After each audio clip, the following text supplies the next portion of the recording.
Otro aspecto clave en la implantación de la estrategia es el rol que desempeña la cultura organizacional. ¿Qué entendemos por cultura organizacional? Pues es ese conjunto de hábitos, creencias establecidas a través de normas, valores, actitudes y expectativas compartidas por los miembros de una organización, lo cual le genera una identidad a las personas de la organización y diferencian a esa organización de otras organizaciones. Sabemos que la cultura puede ser inclusive una fuente de ventaja competitiva sostenible, precisamente por eso, porque es difícil de imitar, es difícil de sustituir, es muy particular de cada empresa. Ahora, ¿cuáles son los componentes que definen la cultura? Vamos a ver que hay unos componentes que son más visibles y otros que son más invisibles. Pensemos en la cultura con la analogía de lo que es un iceberg. En un iceberg uno ve que hay una parte que está sobre la superficie que es mucho más pequeña, es como una octava, una décima parte de todo lo que está por debajo del agua, que es lo que no se ve, lo invisible. En una cultura pasa algo similar. ¿Cuál es la parte visible? Pues los artefactos como estructuras, procesos organizacionales que están a la luz de todas las personas. ¿Sí? Cuando uno va a hablar de la cultura, uno dice, bueno, ¿cuál es la misión, la visión, los objetivos? Pues todo eso aparece de una manera un poco más explícita. Pero también están lo que llamamos los valores compartidos, que a veces eso es implícito, a veces explícito, que tiene que ver con esas filosofías estratégicas, esos objetivos, y muchas veces hay unos valores que son mucho más claros que la organización desea fortalecer, pero hay unos que están más implícitos que las personas los comparten de una manera un poco más automática. Pero también aparece lo que llamamos las presunciones básicas, que son más profundas y no son tan visibles. Esas creencias inconscientes, percepciones, pensamientos, sentimientos, cómo se hacen las cosas en esta organización, que muchas veces las personas no son conscientes de ellas, pero actúan de manera coherente con esas creencias o esas percepciones. Vamos a contar con un ejemplo de un experimento que se hizo alguna vez con unos monos que se introdujeron en una jaula donde había en un extremo una pequeña escalera y encima de la escalera unos plátanos, unos bananos, ¿sí? ¿Qué hicieron los monos apenas entraron a la jaula? Pues todos intentaron ir a coger los bananos. Pero cada vez que se intentaban montar a la escalera, había un chorro de agua que aparecía y mojaba a todos los monos que estaban dentro de la jaula. Pasado un tiempo volvían a intentarlo y otra vez el chorro de agua mojaba a todos los monos que estaban dentro de la jaula. Pasa una semana y sacaron a uno de los monos y introdujeron un mono totalmente nuevo que no conocía pues la situación. ¿Qué es lo que hace el mono nuevo? Empieza a acercarse a la escalera, pero ahí mismo todos los monos que ya saben lo que va a suceder, se le tiran encima, lo golpean, no lo dejan, lo jalan para que no se vaya a montar a la escalera. El mono muy asustado pues entiende y finalmente no se monta en la escalera.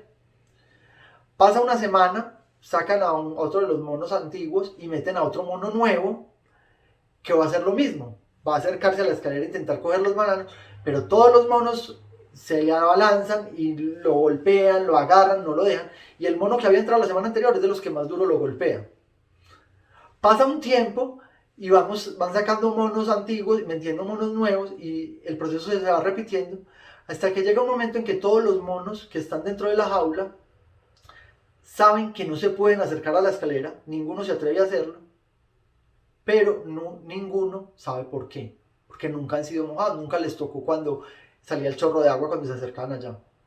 Simplemente aprendieron a comportarse así y no saben por qué. Una situación similar ocurre muchas veces en las organizaciones, donde empiezan a aparecer prácticas, comportamientos. Acá, venga, los administrativos se visten de esta manera, los de planta se visten de esta manera, las personas que almuerzan en la cafetería se comportan así, las personas que salen en este horario son mal vistas. Empiezan a aparecer como una serie de creencias inconscientes, percepciones sobre cómo deben ser las cosas. Si es una empresa donde siempre que alguien ha dado una idea y no funciona, lo castigan muy fuerte por cometer un error o por haber dado la idea, pues probablemente es una empresa que a largo plazo no va a generar muchas ideas, la gente no se va a sentir cómoda para hacerlo.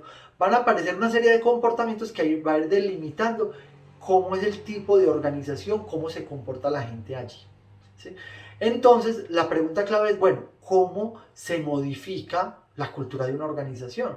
A veces hay aspectos de la organización que son muy positivos. Si yo estoy en una organización que durante mucho tiempo ha favorecido el trabajo en equipo y ese es el estilo normal de trabajo, pues va a ser mucho más fácil implementar ciertas estrategias que requieran trabajar en equipo. Pero ¿qué pasa si yo estoy en una organización donde yo requiero que la gente aprenda a cooperar, a trabajar en equipo, pero todos tienen un estilo de trabajo muy individualista? Ahí me aparece un reto mucho mayor, porque me toca hacer una transformación cultural y eso no es tan fácil. ¿Sí? Entonces tenemos que entrar a mirar cuáles son esos elementos que definen la cultura de una organización. Entonces, hay unos factores que influyen en la organización, algunos de los cuales podemos controlar, pero otros que no. Por ejemplo, hay unos factores externos que van a tener una repercusión sí o sí en el tipo de cultura de mi organización. Por ejemplo, la cultura nacional, la cultura del país donde está la organización ya tiene una influencia significativa. Por ejemplo, Colombia tiene un tipo de cultura similar pues, a la que tienen otros países latinoamericanos, donde por ejemplo la distancia del poder es muy significativa. Es una cultura muy jerárquica, a diferencia por ejemplo de lo que ocurre en países del norte de Europa. ¿Sí? Es una cultura muy colectivista, eso sí es muy de la cultura latinoamericana, no tan individualista, por ejemplo, como es la cultura anglosajona en Estados Unidos, en Inglaterra, por ejemplo.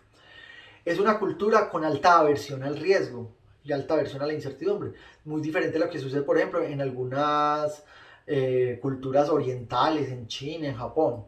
Es una cultura muy orientada al corto plazo. Hay otras culturas, por ejemplo la cultura japonesa, que es una cultura muy orientada al largo plazo. Entonces esas características particulares que son del país, pues van a tener una repercusión también en la cultura propiamente de la organización, que va, como está embebida en esa sociedad donde hay unos valores compartidos, eso va a tener una repercusión en la propia cultura de la empresa. Pero también hay aspectos particulares que tienen que ver con la industria, la cultura de la industria. No es lo mismo una empresa que opera en una industria metalmecánica, donde en el conjunto de empresas hay unos principios, unos valores parecidos, muy diferentes a una cultura de una industria de servicios informáticos, ¿sí?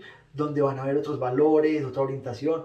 Van a haber industrias, por ejemplo, que son muy orientadas a los procesos, a la parte técnica, y otras industrias que son muy orientadas al cliente, a la parte comercial, u otras industrias donde, o actividades económicas donde lo más importante es el temas más financieros, ¿cierto? Por ejemplo, en el sector de servicios financieros. Entonces, según el tipo de industria en el que yo estoy, pues eso también va a repercutir en qué valores, qué variables van a ser más importantes para la organización.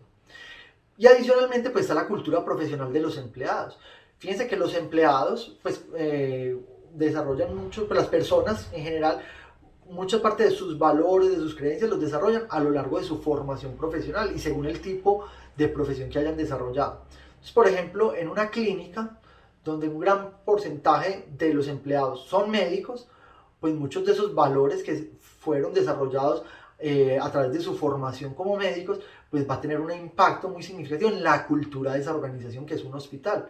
Y va a ser muy diferente a la cultura que va a tener, por ejemplo, un buffet de abogados, donde casi todos son abogados, o una empresa de producción donde hay una gran cantidad de ingenieros y todos tienen un pensamiento más cuadriculado, más planeado.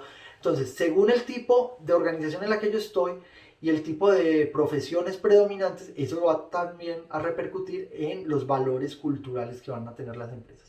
Como vemos, estas variables externas, la empresa no las controla, pues son unas variables que ya vienen dadas por el tipo del país donde estoy, el tipo de industria en el que estoy, el tipo de profesionales que hay contratados, y eso ya vienen dadas de carácter externo.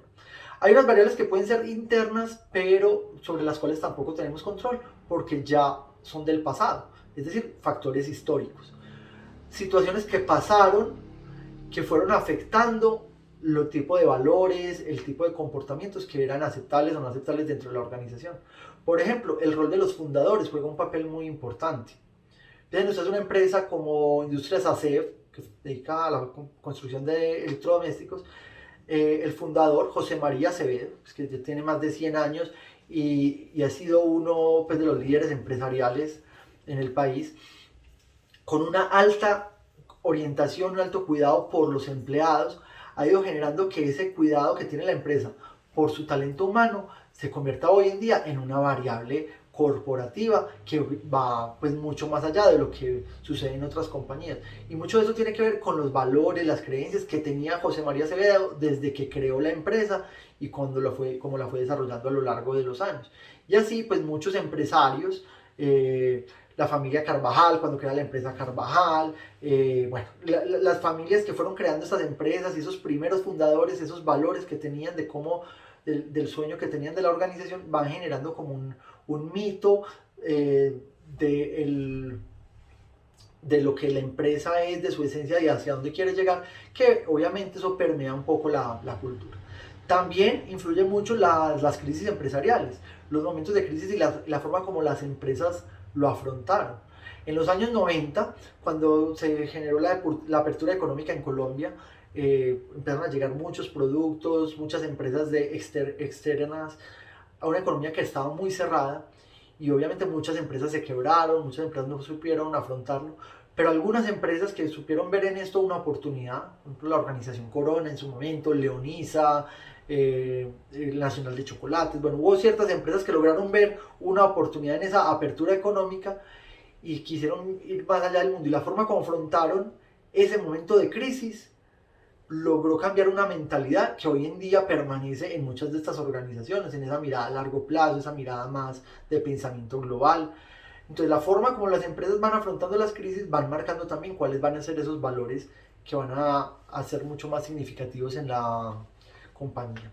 Y obviamente los referentes organizacionales, es decir, también muchas veces las empresas van adquiriendo valores, comportamientos de acuerdo a otras organizaciones que ven como referentes. O sea, si yo veo una empresa líder que le está yendo muy bien y yo quiero parecerme a ella, entonces yo empiezo a implementar prácticas, estrategias similares y muchas veces empiezo a intentar adquirir valores que terminan volviéndose valores de la cultura propia de la empresa. Pero digamos que hasta aquí estos variables externas e históricos son factores que yo ya no puedo controlar. Yo tengo una empresa que tiene una historia y esa historia es la que es, pero si yo quiero modificar la cultura, ¿yo qué puedo hacer? Entonces ahí es donde entran los factores internos, que sí son variables de gestión que la empresa puede ir modificando y que en el mediano o largo plazo pueden ir generando esa transformación de la cultura organizacional. La más importante, el comportamiento de la alta dirección, los estilos de liderazgo. Es muy difícil que una empresa, por ejemplo, quiera generar una cultura de ética en una organización, de responsabilidad social, si los líderes, los gerentes, no se comportan de manera ética, no se comportan de manera socialmente responsable. Ahí no va a haber, puede ser un discurso, pero es un discurso vacío. Tiene que ser claro que esos valores, esos principios que se quieren generar en la cultura, pues la alta dirección tiene que ser un reflejo de ellos. Ese es un principio fundamental para cualquier cambio, cualquier transformación cultural. La alta dirección tiene que ser reflejo de esos valores que se quieren desarrollar. Pero ya hay otras variables que sí son un poco más directas, por ejemplo, la misma definición de la estrategia. Yo quiero que en nuestra empresa desarrollemos una cultura de mayor pensamiento global. La estrategia de internacionalización nos va a ayudar a eso. Yo quiero que desarrollemos una mayor capacidad de pensamiento creativo, de innovación, pues una estrategia enfocada en el desarrollo de producto, en la diversificación, nos puede ayudar a ir generando esos valores de creatividad, de innovación. Yo quiero que desarrollemos la cultura de trabajo en equipo, pues entonces hay que organizar a través de la estrategia, diseñar estructuras que nos permitan lograr esa cooperación entre los equipos de trabajo. Entonces, la misma formulación de la estrategia va ayudando al desarrollo del tipo de cultura que queremos. La estructura organizacional juega un rol fundamental también. Si yo quiero lograr favorecer el trabajo en equipo, pues yo tengo que organizar mis procesos de tal manera que se puedan desarrollar a través de equipos de trabajo y no solo por cargos individuales. Yo tengo que establecer, por ejemplo, yo quiero que las empresas tengan que la cultura sea de mayor autonomía, de mayor responsabilidad, entonces yo tengo que generar una mayor descentralización, mayor empoderamiento para que los empleados de base tengan la capacidad de tomar decisiones y los recursos para hacerlo. Y tenemos también las políticas de gestión humana que juegan un papel fundamental en esta transformación de la cultura. La forma como seleccionamos a los empleados, la forma como definimos las políticas de compensación, la forma como los capacitamos. Si yo quiero, por ejemplo, favorecer el trabajo en equipo, pues es mejor si yo tengo bonificaciones que estén asociadas a los resultados, al desempeño de los equipos de trabajo y no de los resultados individuales. Si yo lo que quiero es mayor creatividad, mayor innovación, pues yo en el desempeño tengo que premiar la generación de nuevas ideas y no debo castigar los errores.